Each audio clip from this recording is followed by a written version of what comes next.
ವಸ್ತುನಿಷ್ಠತೆ, ವಿಶ್ವಾಸಾರ್ಹತೆ, ನಿಖರತೆಗಾಗಿ ನೋಡ್ತಾ ಇರಿ ನ್ಯೂಸ್ ಪುತ್ತೂರು, ಜನಮನದ ಪ್ರತಿಧ್ವನಿ. ಶುಭ ಸಂಜೆ. ನಾನು ಶ್ರೀಮಾ. ಇಂದಿನ ಮುಖ್ಯಾಂಶಗಳು: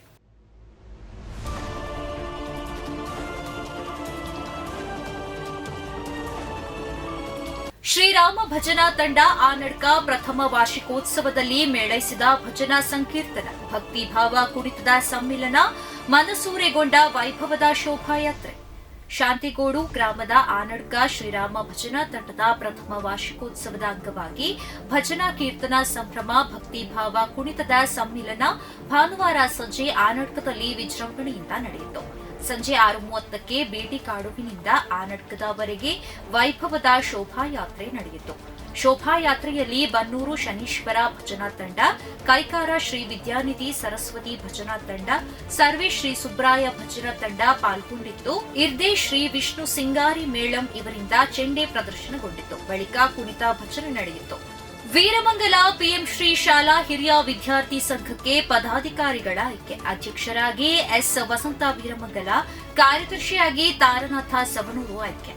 ವೀರಮಂಗಲ ಪಿಎಂ ಶ್ರೀ ಶಾಲೆಯ ಹಿರಿಯ ವಿದ್ಯಾರ್ಥಿ ಸಂಘದ ಮಹಾಸಭೆ ನಡೆದಿದ್ದು, ಹಿರಿಯ ವಿದ್ಯಾರ್ಥಿ ಸಂಘವನ್ನ ರಚಿಸಲಾಗಿದೆ. ನೂತನ ಅಧ್ಯಕ್ಷರನ್ನಾಗಿ ವಸಂತ ವೀರಮಂಗಲರವರನ್ನ ಸರ್ವಾನುಮತದಿಂದ ಆಯ್ಕೆ ಮಾಡಲಾಗಿದೆ. ಕಾರ್ಯದರ್ಶಿಯಾಗಿ ಶಾಲಾ ಮುಖ್ಯ ಗುರು ತಾರನಾಥ ಸವಣೂರು, ಸಂಘಟನಾ ಕಾರ್ಯದರ್ಶಿಯಾಗಿ ಗೋಪಾಲಕೃಷ್ಣ ವೀರಮಂಗಲ, ಜತೆ ಕಾರ್ಯದರ್ಶಿಯಾಗಿ ಹರ್ಷ ಗುತ್ತು, ಕೋಶಾಧಿಕಾರಿಯಾಗಿ ಸೋಮಶೇಖರ, ಉಪಾಧ್ಯಕ್ಷರಾಗಿ ರಜಾಕ್ ಆನಾಜೆ, ಸದಸ್ಯರಾಗಿ ರವಿಚಂದ್ರ, ಯೋಗೇಶ್ ವೀರಮಂಗಲ, ವೆಂಕಟರಮಣ ಗೌಡ, ಶಾಂತಾರಾಮ, ಸಮೀರ್, ಫಾರೂಕ್, ಹಮೀದ್, ಸುಮಿತ್ರಾ, ಶಿವಮ್ಮ ಆಯ್ಕೆಗೊಂಡಿದ್ದಾರೆ. ಕಾವು ಪ್ರಾಥಮಿಕ ಕೃಷಿ ಪತ್ತಿನ ಸಹಕಾರ ಸಂಘದ ಚುನಾವಣೆ, ಸಹಕಾರ ಭಾರತಿ ಅಭ್ಯರ್ಥಿಗಳಿಗೆ ಭರ್ಜರಿ ಗೆಲುವು. ಕಾವು ಪ್ರಾಥಮಿಕ ಕೃಷಿ ಪತ್ತಿನ ಸಹಕಾರ ಸಂಘದ ಚುನಾವಣೆಯಲ್ಲಿ ಎಲ್ಲಾ 12 ಸ್ಥಾನಗಳಲ್ಲೂ ಬಿಜೆಪಿ ಬೆಂಬಲಿತ ಸಹಕಾರ ಭಾರತೀಯ ಅಭ್ಯರ್ಥಿಗಳು ಭರ್ಜರಿ ಜಯಗಳಿಸಿದ್ದಾರೆ.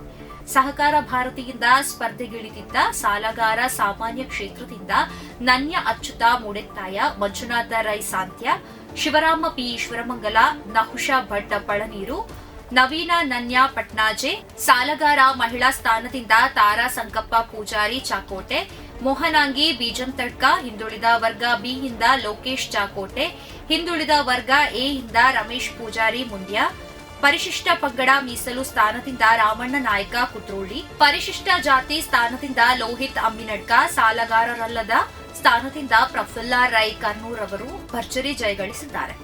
ಸ್ಪರ್ಧಾ ಕಣದಲ್ಲಿದ್ದ ಕಾಂಗ್ರೆಸ್ ಬೆಂಬಲಿತರು ಮತ್ತು ರೈತ ಬಂಧು ಸಹಕಾರ ವೇದಿಕೆಯ ಎಲ್ಲ ಅಭ್ಯರ್ಥಿಗಳು ಸೋಲು ಕಂಡರು. ಬೆಂಗಳೂರಿನಲ್ಲಿ ಎಚ್ಎಂಪಿವಿ ವೈರಸ್ ಪತ್ತೆ, 8 ತಿಂಗಳ ಮಗುವಿಗೆ ವೈರಸ್ ಸೋಂಕು. ಬೆಂಗಳೂರಿನಲ್ಲಿ 8 ತಿಂಗಳ ಮಗುವಿನಲ್ಲಿ ಎಚ್ಎಂಪಿವಿ ವೈರಸ್ ದೃಢಪಟ್ಟಿದೆ. ಮಗುವಿಗೆ ಜ್ವರ ಬಂದ ಕಾರಣ ನಗರದ ಖಾಸಗಿ ಆಸ್ಪತ್ರೆಯಲ್ಲಿ ಅಡ್ಮಿಟ್ ಮಾಡಲಾಗಿತ್ತು. ರಕ್ತ ಪರೀಕ್ಷೆ ಮಾಡಿಸಿದಾಗ ಎಚ್ಎಂಪಿವಿ ವೈರಸ್ ಇರುವುದು ಪತ್ತೆಯಾಗಿದೆ. ಈ ಮೂಲಕ ದೇಶದ ಮೊದಲ ಎಚ್ಎಂಪಿವಿ ವೈರಸ್ ಪ್ರಕರಣ ಪತ್ತೆಯಾದಂತಾಗಿದೆ. ಭಾರತದಲ್ಲೂ ಎಚ್ಎಂಪಿವಿ ವೈರಸ್ ಇದೆ, ಆದರೆ ಅದು ಮ್ಯುಟೇಷನ್ ಆಗಿದೆಯಾ ಎಂಬ ಬಗ್ಗೆ ಇನ್ನೂ ಸ್ಪಷ್ಟನೆ ಇಲ್ಲ. ಚೀನಾದಲ್ಲಿ ಮ್ಯುಟೇಟ್ ಆಗಿರುವ ವೈರಸ್ ಹೇಗಿದೆ ಎಂದು ತಿಳಿದಿಲ್ಲ.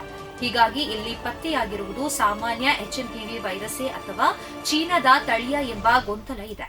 ಭಾರತದಲ್ಲೂ ಸಾಮಾನ್ಯ ಎಚ್ಎಂಪಿವಿ ವೈರಸ್ 0.78% ಕಾಣಿಸುತ್ತದೆ ಎಂದು ಆರೋಗ್ಯಾಧಿಕಾರಿಗಳು ತಿಳಿಸಿದ್ದಾರೆ. ಪ್ರತಿದಿನದ ಸುದ್ದಿಗಳಿಗಾಗಿ ನೋಡ್ತಾ ಇರಿ ನ್ಯೂಸ್ ಪುತ್ತೂರು, ಜನಮನದ ಪ್ರತಿಧ್ವನಿ. ಧನ್ಯವಾದಗಳು. ವಸ್ತುನಿಷ್ಠತೆ, ವಿಶ್ವಾಸಾರ್ಹತೆ, ನಿಖರತೆಗಾಗಿ ನೋಡ್ತಾ ಇರಿ ನ್ಯೂಸ್ ಪುತ್ತೂರು, ಜನಮನದ ಪ್ರತಿಧ್ವನಿ.